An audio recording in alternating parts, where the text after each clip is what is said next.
Careful, ma'am. That's a real jet, not a flight sim ride. You sure you don't want the gift shop tour instead? The laughter came right on cue. 3 young pilots, leaning against the hangar door, sun at their backs. The man who'd spoken stood in the open, hands on his hips, chin up, playing to them.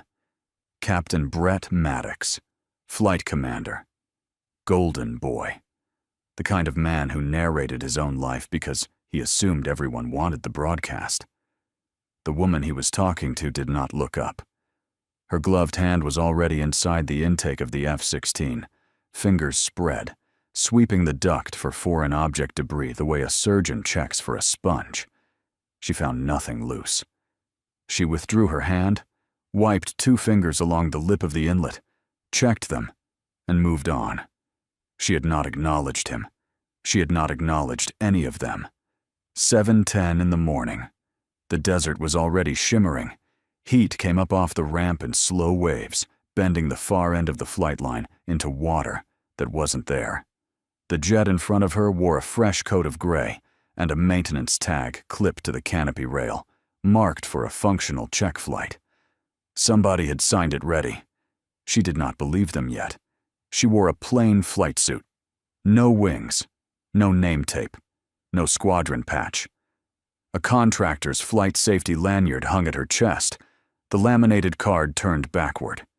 To everyone on that ramp, she was a visitor, a clipboard, a box on someone's calendar. She had flown 4 aircraft she was not supposed to survive. None of them had a gift shop. "I'll pass on the tour," she said. That was all. She didn't sharpen it. She didn't soften it. She set it down between them like a tool she might need later and went back to the airframe. A clipboard, they'd decided. The word had arrived before she had, passed down from the operations office, where her visit had been logged as a civilian flight safety evaluation, a box to check, a nuisance with a lanyard. Nobody had read past the first line of the tasking. Nobody ever did.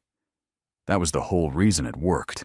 Her voice was flat and unhurried, pitched to carry exactly as far as it needed to and no farther. She crouched at the main landing gear, ran a thumbnail along the strut, checked the torque marks on the wheel nuts, and stood. She moved down the airframe the way water moves downhill. No wasted motion. Panel fasteners, pitot cover, static ports, the trailing edge flaps, which she pressed with the flat of her hand, and watched settle. At the wing root, she stopped. She tilted her head, reached up under the leading edge, and traced a line that ran along the inboard rib. A hydraulic line. Her glove came away with a faint sheen on the fingertips. As she reached, the cuff of her sleeve slid back, and for half a second, the burn scar showed on the inside of her right wrist. Old, smooth, the color of candle wax. Then the sleeve fell, and the scar was gone. Behind her, Maddox kept talking. "See, this is the thing about safety people," he said to his audience, not to her. "They show up, they touch things, they write a report nobody reads, and they fly home and build a government for the privilege. You want a coffee, ma'am? We can get you a coffee." A heavy man in a flight line vest had drifted over from the maintenance side. Chief Master Sergeant Luis Ferrante. 30 years on a flight line, most of them on this kind of jet. He was chewing a piece of gum, slow, the way a man chews when he's mostly thinking. He wasn't watching her face. He was watching her hands. She turned to him, not to Maddox. "Your number 2 hydraulic line's chafed," she said. "Where it crosses the rib, just inboard. I wouldn't sign that off." Ferrante stopped chewing. Maddox laughed. "We'll alert the maintenance gods," he said, and a couple of the lieutenants chuckled with him, because that was the deal. He made the joke. They made the sound. But Ferrante didn't laugh. He set down the clipboard he'd been carrying, walked to the wing, and crouched under the leading edge where she'd been. He reached up. He felt along the line. His hand went still. He brought his fingers back into the light and looked at the sheen on them. He looked at it for a long time, The way you look at something that has just told you that you were wrong about the day you were going to have. Then he looked up at the woman, who had already moved on to the next panel, her back to him, calm as a closed door. "Where'd you learn to spot that, ma'am?" he asked. She didn't turn around. "Around," she said. The lieutenants were still grinning. Maddox was still talking. The sun was still climbing. And Chief Master Sergeant Luis Ferrante stood under the wing of a jet that had been signed safe to fly, with hydraulic fluid drying on his fingertips, and felt the first cold thread of a feeling he couldn't yet name. He wiped his hand on his trousers and did not wipe the feeling off with it. The woman finished her walk-around, made one small note in a pocket-sized book, and clicked her pen closed. Nobody on that ramp knew her name. That was about to become the most expensive ignorance any of them had ever bought. The ready room smelled like burnt coffee and floor wax. Maddox owned it the way he owned the ramp. He had a chair he liked near the front, and he sat in it backward, arms folded over the seat back, holding court while the morning's flights got briefed. He decided to have some fun with the evaluator. All right, he said, raising his hands for quiet. "Since we've got a safety professional with us today, let's get the professional opinion. Pop quiz, ma'am. For the room." He grinned. "Single-engine flameout. You're up high. Motor quits. Give me the air start envelope. Airspeed, altitude, the whole thing. Take your time." It was a setup. Everyone knew it was a setup. The lieutenants leaned in, smiling, waiting for the silence, the stammer, the "I'm not a pilot" deflection that would let them laugh again. Lancaster was standing at the back, near the coffee, holding a paper cup she hadn't drunk from. She set it down. 230 knots, 18,000 feet. Jet fuel starter to the green band, she said. If you're below the windmill restart line, you use the JFS. Throttle to off, then around the horn. Watch your EGT on the relight, or you'll cook the can. You want the backup procedure, or was the first one enough? The room did not laugh. For a moment, nobody said anything at all. One of the lieutenants, a young man named Pratt, looked at Maddox the way you look at a friend who has just walked you into a wall. Maddox recovered fast. He always did. "Lucky guess," he said, smiling, and moved on to the schedule. But the temperature in the room had changed by a degree, and everyone could feel it, except perhaps the man at the front who needed not to. After the brief, Lancaster stayed behind. She pulled the maintenance binder for the check flight jet off the table and opened it. Slow, page by page. She wasn't reading it like a visitor. She was reading it like a woman counting cards. She stopped on a page near the back. A functional check flight, signed off as complete. Inspector's initials, supervisor's initials, a date. Clean. Tidy. Final. She turned to the engine run log for the same tail number, same week. There were no flight hours. The jet had been signed as flown, certified airworthy after a major repair, and the engine had never turned for it. On paper, the aircraft had passed a flight that had not happened. She did not gasp. She did not write fraud in red ink. She took out her little book, copied the tail number, the date, and the two sets of initials in a small, square hand, and closed the binder exactly where she'd found it.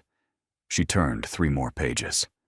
Another check flight, another tail number, the same clean signatures, the same empty engine log. A pattern doesn't whisper. It repeats until you can't pretend you didn't hear it. She found 4 before she stopped counting, because counting was a thing you did when you were trying to convince yourself, and she was already convinced. She thought about the young pilots in the ready room who'd laughed on cue. She thought about the jets they climbed into every morning, certified sound by men who had never turned the engines. She thought about how a fire starts, not all at once, but quietly, in a clamp, on a line, in a binder, while everyone watches the man making jokes at the front of the room. Ferrante had come back in for a fresh coffee. He saw her at the table. He saw which binder. "Where'd you say you flew, ma'am?" he asked. Quiet. Just the two of them.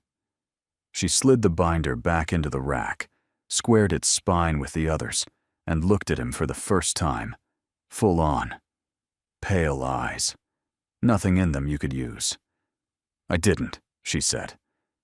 She walked out into the heat. Behind her, Ferrante stood with his coffee going cold in his hand. Then he set it down, picked up the same binder, opened it to the same page, and reached into his vest for his phone. He photographed the functional check sign-off. He photographed the empty engine log beside it. His thumb was not quite steady. He had been on flight lines for 30 years. He knew what a clean lie looked like when it was sitting in a binder pretending to be the truth. And he knew that the woman who had just walked out into the sun had seen it in 9 seconds flat, and had let him be the one to find it twice. That was not how visitors behaved. That was how someone behaved when they wanted you to find it yourself, so that later you'd believe your own eyes instead of her word. He didn't know what she was. He was beginning to understand he should find out before Captain Maddox did something that couldn't be unsigned. By the second day, they had a name for her. Clipboard. It moved down the flight line the way nicknames do, hand to hand, grin to grin, until even the fuel troops were using it. Clipboard wants to see the forms. Watch out, clipboard's on the ramp. Somebody taped a paper clipboard to the door of the trailer they'd given her to work in. Maddox thought that one was very funny. Lancaster took the paper clipboard off the door, folded it once, and set it on the desk inside. She didn't throw it away. She seemed to keep things. The pylon had a rhythm to it now, and Maddox conducted it. When she walked toward the ramp at 0840 to watch a launch, he stepped into her path with 2 of his lieutenants flanking him and put his hand up, palm out, smiling for the audience that always seemed to be there. "Clipboard doesn't go past the yellow line," he said. "Liability. Insurance. You understand, sweetheart. Can't have a civilian wandering around live aircraft. Somebody could get hurt." He let that sit, enjoying it. "Probably you." Lancaster stopped at the yellow line. She did not argue. She did not pull the laminated card off her lanyard and turn it around and make him read it. She took out her little book. 0840, she said, writing as she spoke in that flat, even voice. "Captain Maddox denied a flight safety evaluator ramp access during launch operations. 2 witnesses." She looked up. "Spell your first name for me. Is it Brett with 2 T's?" Something flickered across his face. Not fear. Maddox didn't have the imagination for fear yet. Just the small irritation of a man whose joke isn't landing the way it used to. "Cute," he said, and walked off, and the lieutenants laughed because he needed them to. One of them didn't. First Lieutenant Sarah Vance stood a little apart from the others, arms crossed, looking at the ramp instead of at the show.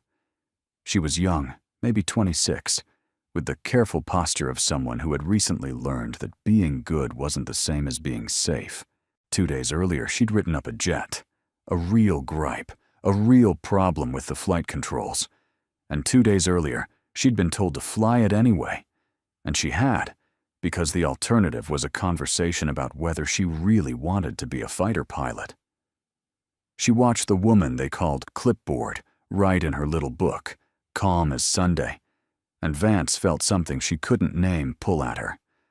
The woman wasn't afraid of Maddox. Vance had never once, in 18 months on this base, seen anyone not be afraid of Maddox. Lancaster clicked her pen shut and turned to go. For just a second, her eyes passed over Vance and stopped. Held. Not unkind. Just seeing her. Seeing all of it. The gripe she'd signed off under pressure. The flying she shouldn't have done. The things she carried. Then Lancaster walked away toward her trailer, unhurried, and left Vance standing at the yellow line with her arms crossed and her stomach in a knot. You think the people who laugh loudest are the strong ones. You think the woman writing quietly in a notebook is the one losing. That's the mistake. The oldest one in the book, and it's the mistake this whole base was about to make at the top of its lungs. If stories about people who get badly, beautifully underestimated are the reason you're here, do something for me before this one turns. Subscribe to Honor Tales. Because what happens to the people who mistook her patience for weakness is the entire reason this channel exists. By mid-morning of the third day, the jet was grounded. A red X appeared in the aircraft forms, a hard down, the kind of write-up that says, "This aircraft will not fly until somebody with authority clears it." The gripe described a flight control rigging fault. It was detailed, it was specific, it was signed, and it was attributed to her. The signature block named the flight safety evaluator as the originating authority, as if she had grounded the jet, as if the meddling civilian had finally found the problem she'd been hunting for and shut down a launch to prove she mattered. It was clean work. It made her look like exactly what they'd been calling her, a clipboard who justified her trip by gumming up the works. It also, conveniently, scrubbed the check flight she'd been sent to evaluate. No flight, no evaluation. No evaluation, no questions about the binder. Major Dale Pruitt delivered the news himself. Pruitt was the operations officer, and where Maddox was loud, Pruitt was smooth. He found her in her trailer, knocked once on the open door as a courtesy he didn't mean, and leaned in the frame with the easy authority of a man who had never in his career been told no by anyone who outranked him in the room. "I'm hearing you grounded one of my jets," he said. Pleasant, reasonable, a blade in a velvet sheath. "I didn't ground anything," Lancaster said. She was sitting at the desk with the folded paper clipboard at her elbow and her little book open in front of her. "Forms say you did." He stepped in without being asked. "Look, ma'am, I'm sure you mean well, but contractors observe. They don't touch my jets, and they don't touch my numbers. You've made your point. You found a chafed line. Good. Gold star. But you're starting to cost this squadron flying hours, and flying hours are the only thing I get measured on. So," he smiled, "wrap it up. I'll have you on a plane home by noon." She looked at him for a moment. Then she stood and walked past him out the door, and he followed because men like Pruitt cannot stand to be walked away from. She went to the jet, the grounded one. She didn't touch it. She was very careful, in front of the two maintainers standing by, not to touch it. She read the forms clipped to the canopy rail. She read the red X gripe with her name on it. She read the rigging fault description. "This gripe is fabricated," she said. Flat. Certain. Pruitt's smile thinned. "Careful. The fault it describes would show up on the flight control built-in test. There's no bit code logged. There's no rig check work order. There's no torque stripe disturbance on any of the rigging hardware. Look at it. The paint's undisturbed." She pointed, not touching. "Nobody opened this airplane. Somebody wrote a problem that isn't here, signed my name to it, and grounded a jet to keep it from flying a check it would have passed. Or failed." She turned and looked at him. "Which is it, Major? Would it have passed?" For just a second, half a second, the velvet slipped, and she saw the thing underneath, and the thing underneath was afraid. Then it was gone, and he was smiling again. "You're done here by noon," he said softly, and walked away. Lancaster looked at her watch. It was 11:40. She went back to her trailer, sat down, and opened her little book to a fresh page. She copied the gripe number. She copied the time. She made a small, neat note about undisturbed torque stripes and the absence of a bit code. Then she took out her phone and photographed the forms through the canopy rail from 3 angles. Careful, again, never to touch the jet. Ferrante found her there 20 minutes later. He stood in the doorway the way Pruitt had, but he didn't lean, and he didn't smile. "Ma'am," he said quietly, I need to tell you something, and I need you to take it serious." He glanced over his shoulder at the empty ramp behind him, then back. Pruitt makes paperwork problems disappear. That's his whole thing. Numbers, gripes, hours. Whatever doesn't fit the story he's selling upstairs, it just stops existing. He paused. And from what I've seen this week, the man makes people disappear too. Transferred, grounded, out. You keep pulling on this, and you're going to find out you were never here. Your report's going to evaporate, and so are you. Lancaster clicked her pen shut. "That's good to know," she said. "Thank you, Chief." "That's it? That's good to know. That's it?" She looked up at him, and for the first time, something almost like warmth crossed her face. Not for him, exactly, but for the fact of him. The fact that a 30-year crew chief had walked across a hot ramp to warn a clipboard he didn't know anything. "You're a good man, Chief Ferrante. I'd remember that the next few days. Whatever happens, you did the right thing, and you did it when it was expensive." He didn't know what to do with that, so he nodded once and left. And Lancaster sat in the heat with a fabricated gripe, photographed 3 ways on her phone, and a noon deadline she had no intention of meeting, and waited for the morning, and the flight she was absolutely going to fly. Ferrante didn't sleep that night. He spent it in the maintenance records vault with the door shut and a desk lamp on, pulling binders. He started with the check flight jet and worked outward. Tail number by tail number, he laid the functional check sign-offs next to the engine run logs and the flight hour records, and the picture assembled itself the way a bad X-ray does. Slowly, and then all at once. Dozens of functional check flights, signed complete, certified airworthy, and no engine hours to match, no flight hours. The jets had come out of major maintenance, gotten a signature that said a pilot had taken them up and wrung them out and found them sound, and then gone straight onto the flight schedule to fly with troops in them, on the strength of a check that had never left the ground. The readiness numbers Pruitt briefed upstairs were beautiful, the cleanest in the wing, because the expensive, time-eating, schedule-wrecking step, actually flying the jets to prove they were safe, had been quietly deleted and replaced with a pen. Ferrante sat back in the metal chair and felt 30 years of his own signatures sitting heavy on his chest.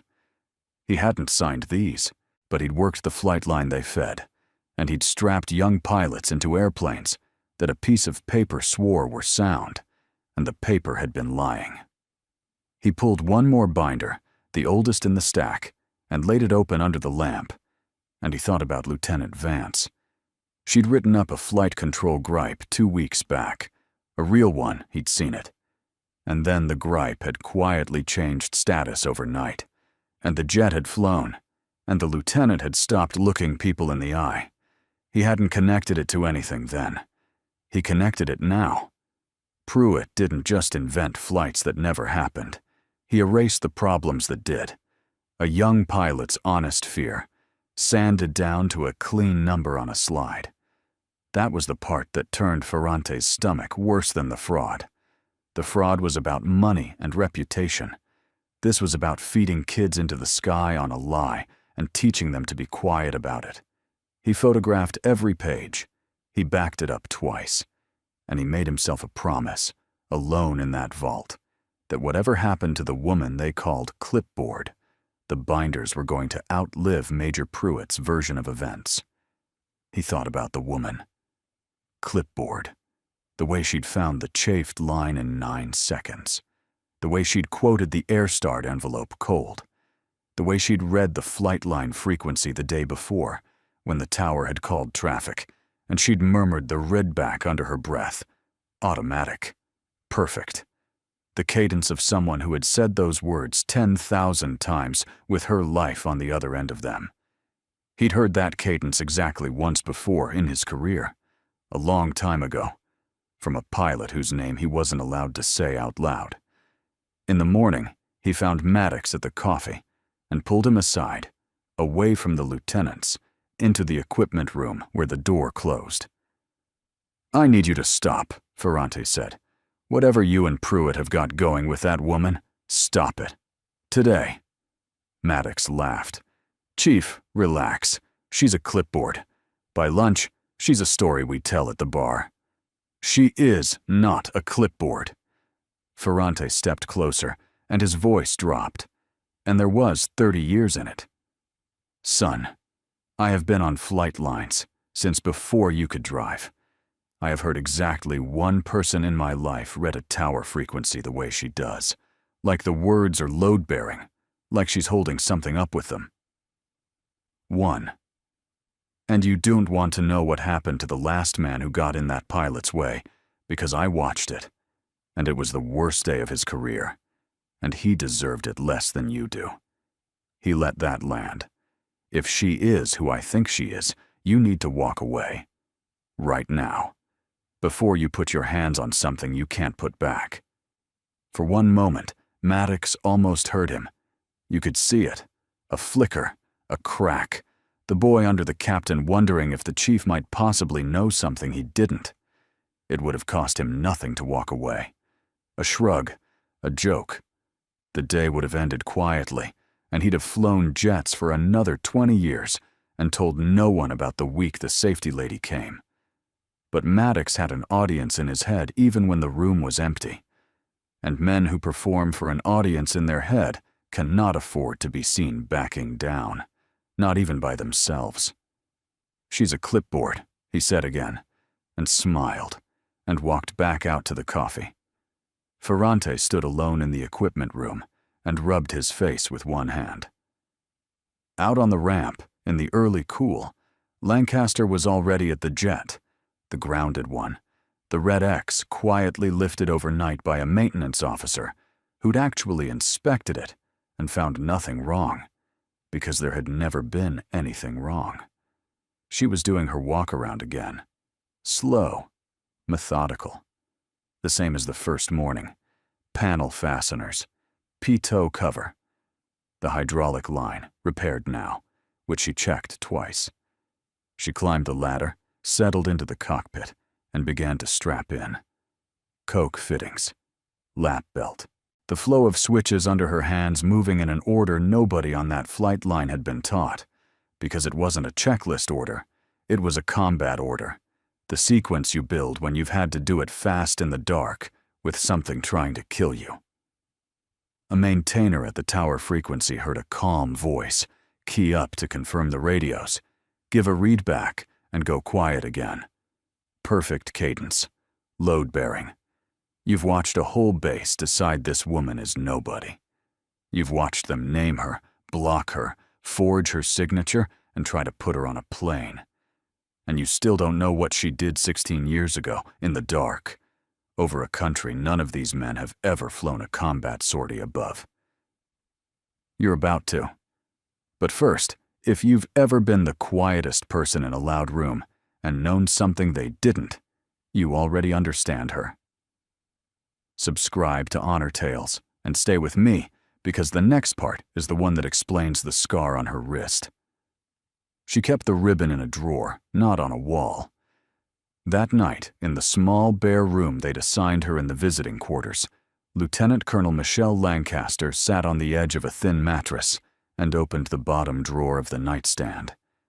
Inside was a worn flight glove, the leather gone soft and dark at the palm, and a single ribbon in a flat case. Pale blue. The kind of blue you only earn one way. She did not take the ribbon out. She just looked at it for a while. She did this sometimes, not often. She found it cheapened the thing to do it often. She thought, the way she always did when she let herself near that drawer, about a night in the late winter of 2016, over a stretch of bad country in the anti-ISIS campaign, when a strike package had gone wrong and a pilot had ended up on the ground, where pilots are not supposed to be. The downed crew had come up on the radio, voice steady, giving their position, and the recovery had launched, and the recovery had flown straight into a wall. The enemy had moved air defense systems into the area. Radar-guided, mobile, patient. The combat search and rescue helicopters, slow and low and full of the people who were supposed to bring everyone home, could not get in.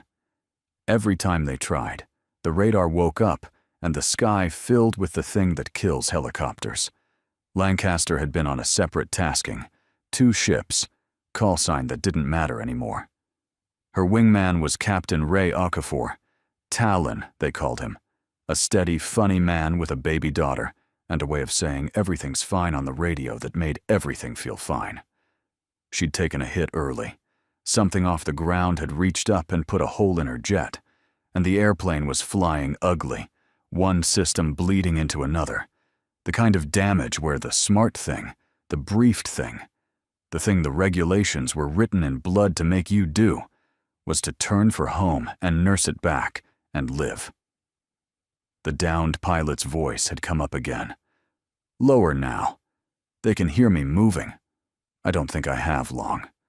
And the recovery helos had asked the question nobody wants to ask. Is there any way to suppress that air defense? Because we cannot get in, and we are out of time. Lancaster had looked at her wounded jet and done the math. Then she'd turned the ugly, bleeding airplane around and flown it back into the ring. She'd put herself where the radar wanted to look, low, loud, impossible to ignore. And she had pulled the enemy's attention onto her own aircraft so the helicopters could run the gap. She'd taken the jet places a wounded jet does not go. She had been for 11 minutes the most interesting target in that part of the world, on purpose, with a hole in her airplane and her wingman screaming at her over the radio. "Valkyrie, get out! You're streaming fuel. You're streaming. Get out! Valkyrie." "Not yet," she'd said. Okafor had come in behind her to cover, because that's what a wingman does, and Okafor's jet had taken the hit that had her name on it. He'd ejected. He'd lived. She'd circled the ugly airplane back over his chute, over the cold ground, marking him, calling it in, until the recovery she had bought with her own fuselage came and got him and the downed crew both, all of them, everyone, home. She'd landed with a jet that the maintainers later said should not have made it back.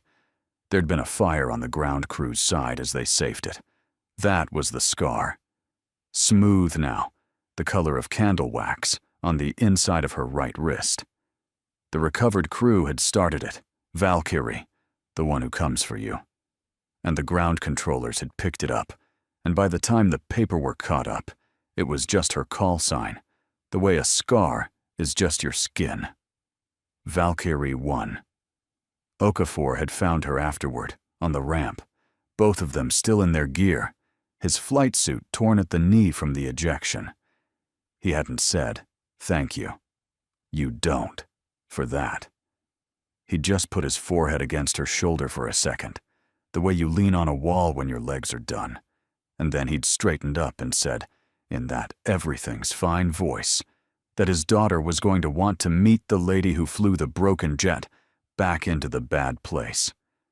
And Lancaster, who did not cry, had looked at the desert and let her eyes sting and said she'd hold him to it. They'd pinned the pale blue ribbon on her in a quiet room with the shades drawn and told her that most of what she'd done that night was not something she would ever be allowed to talk about. So she didn't. She put the ribbon in a drawer, and she kept flying. And when they sent her to test pilot school, she went. And when they made her a lieutenant colonel, she let them. And when they handed her a sealed tasking that said, "Go to a desert base, fly their check jet, and find out why their readiness numbers are too good to be true," she packed a plain flight suit with no name tape and went. She closed the drawer. She zipped the flight suit to the throat and laid it over the chair for the morning.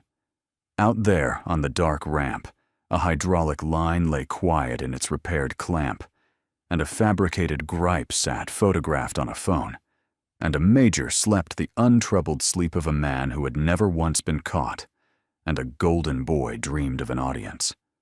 None of them knew that the woman they'd been calling Clipboard for 3 days had a name the recovery community still said in a particular way, and that she had come for them, the way she came for everyone, quietly, on time, and from a direction they were not watching. Morning. 0700. The cool wouldn't last an hour.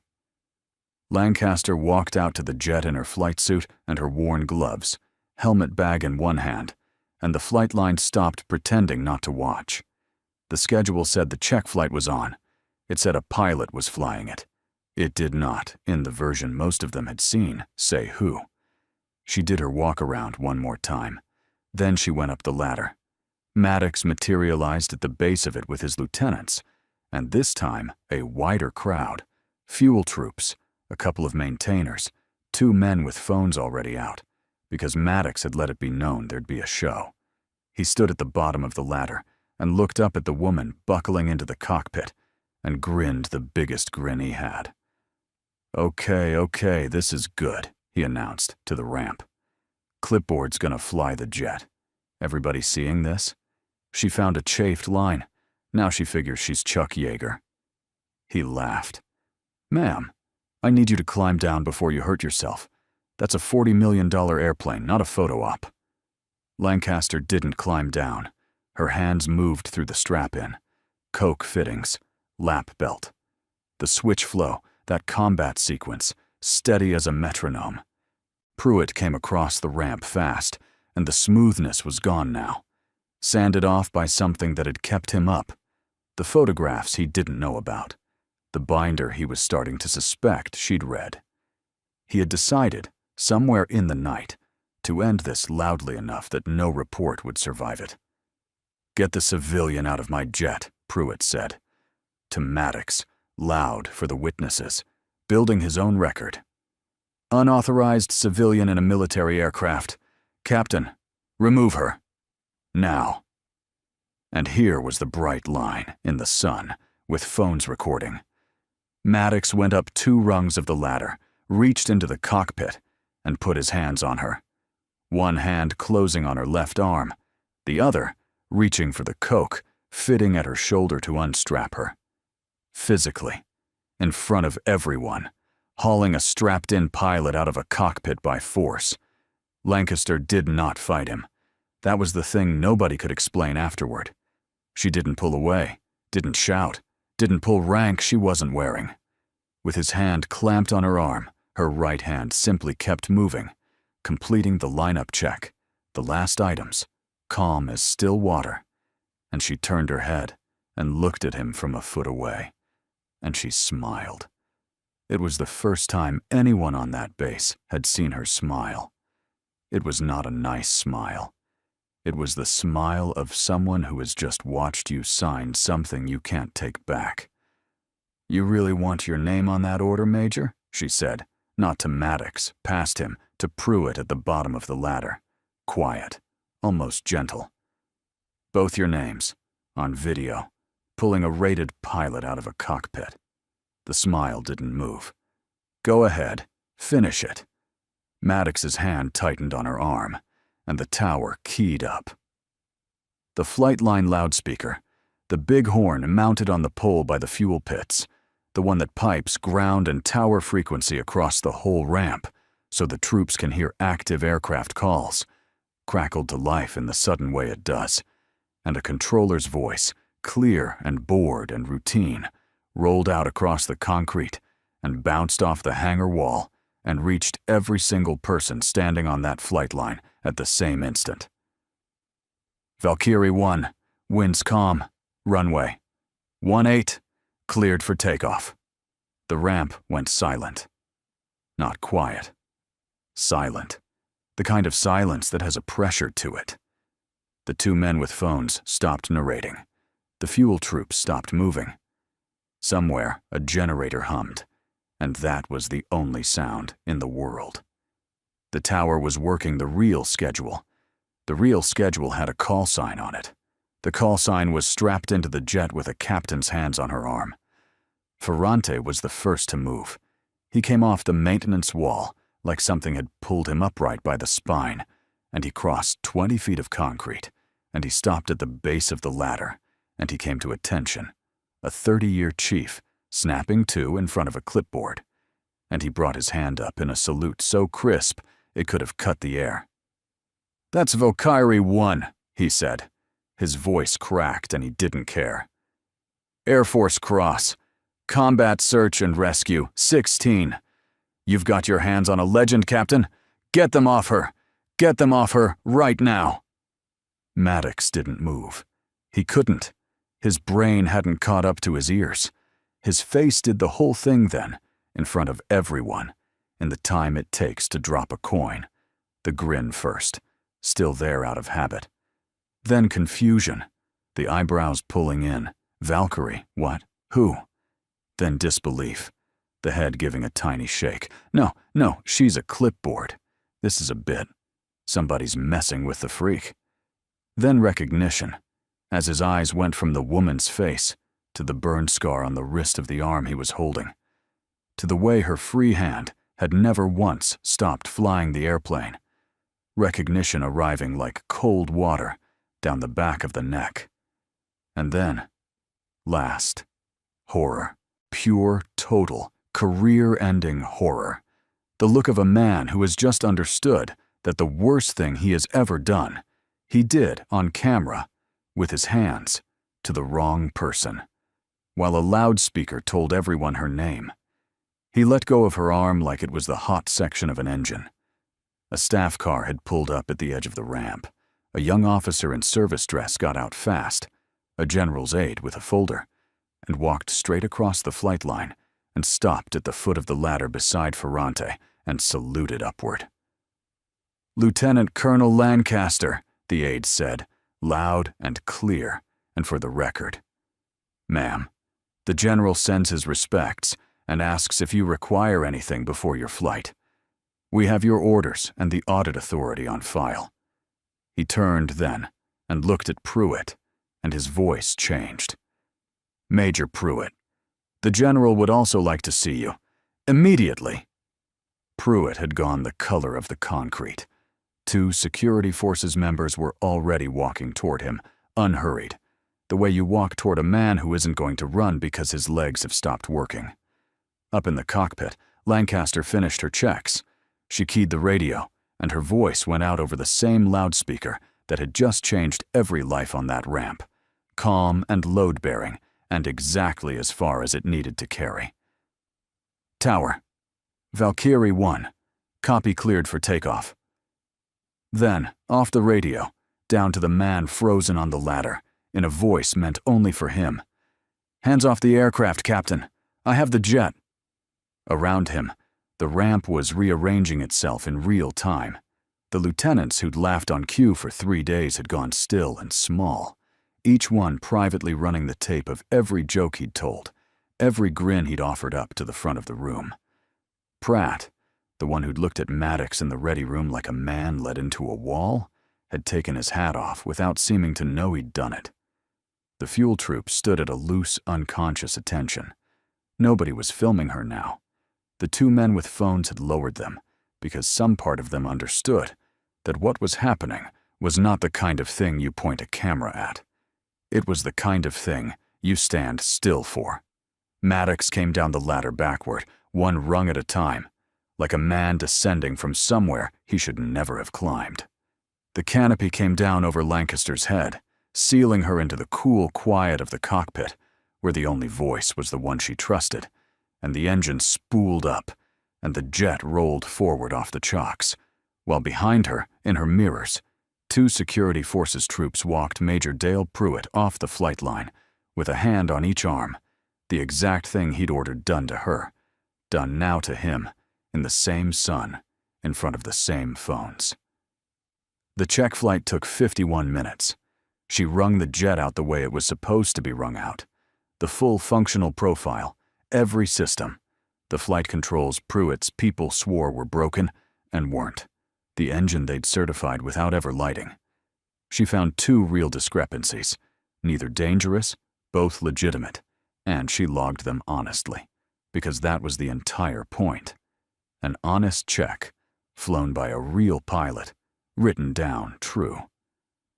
When she taxied back in, the flight line was still there. Most of it hadn't moved.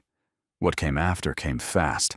the way these things do once the first signature cracks.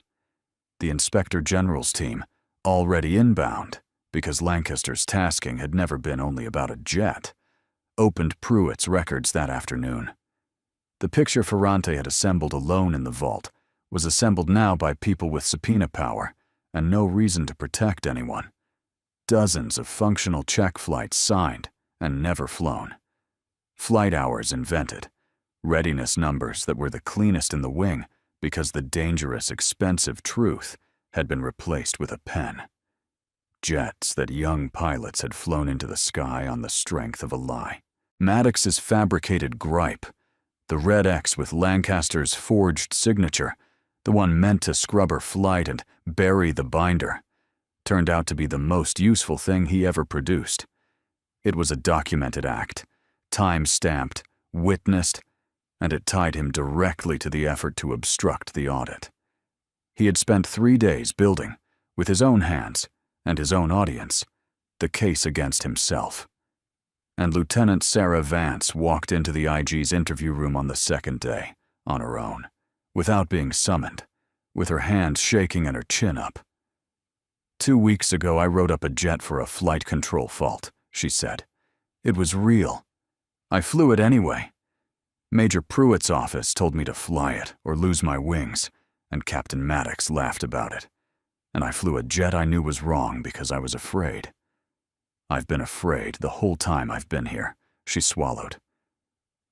I'm not going to be afraid about this part. I'll testify, whatever you need. I should have said it 2 weeks ago. I'm saying it now. It is a hard thing to stand in the truth when you stayed quiet through the easy part. It costs more, late, than it would have cost early. Vance paid it anyway, and that is its own kind of brave, the kind that doesn't get a call sign, but should. If this is the part of the story that got you, the quiet ones, the late but real courage, the truth that just waits until it can speak for itself, then subscribe to Honor Tales before you go. We tell this kind of story every single day, and you belong here for them. Dusk. The desert went the color of the ribbon in her drawer. Lancaster signed the honest check flight report at the operations desk, in ink, her real signature this time, and the date, and her rank. She closed the binder and squared its spine with the others, the way she'd left the first one. She walked the flight line one more time, alone in the cooling air, past the jet that had told the truth that morning. The ramp was empty now. The crowd was gone. The phones were gone. Ferrante was waiting at the end of it, by the fuel pits, where the loudspeaker hung silent on its pole. He came to attention as she reached him, and he saluted, and this time she stopped, and she returned it, slow and exact, holding his eyes. "I'm sorry, ma'am," he said. 3 days, I called you clipboard in my own head before I figured it out. You figured it out the first morning, Chief, she said. You just didn't have a word for it yet. That's not the same as being wrong. A pause. You photographed that binder when it cost you to. You warned a stranger when it could have ended you. Don't apologize to me. You're the reason this worked. His jaw worked. He nodded. Her phone buzzed against her hip.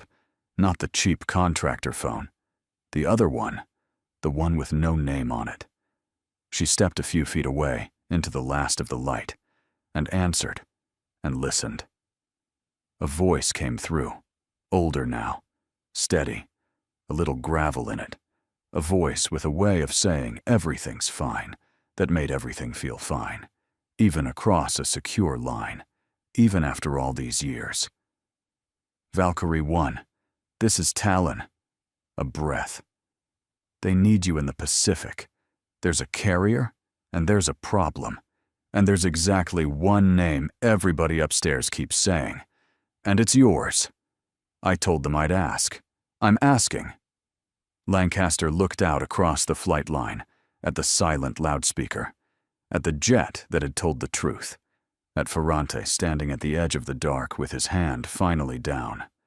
She thought about a hole in an airplane and a chute over cold ground, and a debt that had been hers, that night, and was his now, This night, and how the math of that never really closes. It just changes direction.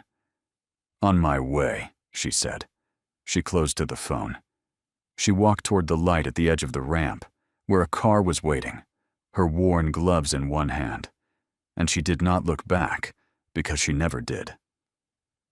Every soldier carries a story that few ever hear. Listen with your heart. Thank you for staying and watching. Subscribe to Honor Tales for more.